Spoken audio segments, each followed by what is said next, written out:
Bat হাতে যখন batting করতে এসেছে রোহিত শর্মা। সো তিনি আসলে আইপিএল কেমন খেলেন, সেখানে তার পারফরমেন্স কি, এটা দিয়ে রোহিত শর্মাকে আসলে কোনোভাবেই বিবেচনা করা যায় না। জাতীয় দল কিংবা ওয়ার্ল্ড কাপের মতো যখন আসরগুলো আসে তখন রোহিত শর্মা ডেফিনেটলি তার বেস্ট শেপে তিনি চলে আসেন এবং তিনি 37 বলে 52 রান তিনি করেছেন 140 স্ট্রাইক রেটে। রোহিত শর্মা তিনি কিন্তু রিটায়ার্ড হার্ট হয়ে তিনি উঠে গিয়েছিলেন। এছাড়া ঋষভ পান্ত তিনি 26 বলে 36 রান করেছেন। বিরাট কোহলি ওপেনিংয়ে ব্যাট করতে নেমে তিনি 5 বল খেলে মাত্র 1টা রান করেছেন। সূর্য কুমার যাদব 4 বল খেলে মাত্র 2টো রান তিনি করেছেন। শিবম দুবে তিনি নট আউট ছিলেন, শেষ পর্যন্ত কোনো রান করতে পারেনি, এক্সট্রা ছিল 6 রান।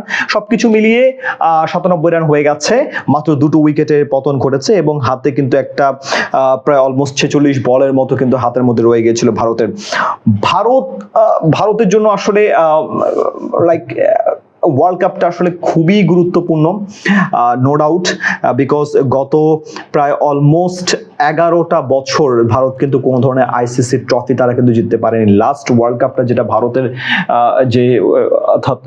যে ওয়ানডে ওয়ার্ল্ড কাপ যেটা হয়েছিল, অসাধারণ ডমিনেট করে খেলার পরেও কিন্তু শেষ পর্যন্ত ভারত ফাইনালে গিয়ে হেরে গিয়েছে এবং সেটা তারা মিস করে ফেলেছে।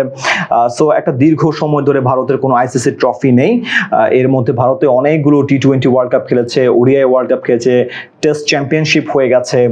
সো সবকিছু মিলিয়ে চ্যাম্পিয়ন্স ট্রফি হয়ে গেছে, এভরিথিং মিলিয়ে ভারত কিন্তু আসলে একটা আইসিসি ট্রফির জন্য বেশ ক্ষুধার্ত অবস্থায় রয়েছে।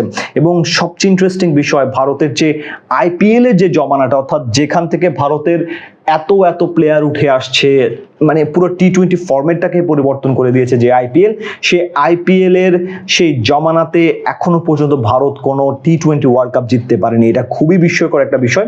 ভারত তারা 2007 সালে প্রথম যখন টি20 ওয়ার্ল্ড কাপ হয়েছিল সেটা তারা কিন্তু জয়লাভ করেছিল, তারপর থেকেই ভারত কিন্তু এই সিচুয়েশনের মধ্যে নেই। সো সবকিছু মিলিয়ে ভারতের স্টার্টটা ফ্লাইং হয়েছে। মন্দা উইকেটেও ভারত মোটামুটি তাদের শেপে ছিল, বাট আনুষঙ্গিক বাকি প্রত্যেকটা দলের জন্য কিন্তু ইটস ভেরি ডিফিকাল্ট নিউ ইয়র্কের মাঠে খেলা। এবং এখানে কিন্তু সবচাইতে যেটা আসলে আমাদের জন্য বেশি বড় প্রশ্ন, এবং এটা আপনাদেরকে একটা প্রশ্ন রেখে যেতে যাচ্ছি, সাউথ আফ্রিকার সাথে কিন্তু এই মাঠে বাংলাদেশের খেলা রয়েছে। সো কি মনে হচ্ছে সাউথ আফ্রিকার সঙ্গে বাংলাদেশ দল কেমন করতে পারবে, কতটুকু সুযোগ রয়েছে? কারণ আমরা কিন্তু সাউথ আফ্রিকার সঙ্গে শ্রীলঙ্কার ম্যাচ কিন্তু আমরা দেখেছি এবং শ্রীলঙ্কার ব্যাটসম্যানরা কি পরিমাণ কষ্ট করেছে সাউথ আফ্রিকা বোলারদের এগেনস্টে, সেটাও কিন্তু আমরা দেখেছি। সো সবকিছু মিলে বাংলাদেশের সম্ভাবনা কতটুকু, সে বিষয়ে আপনারা আপনাদের মতামত আমাদেরকে জানাতে পারেন।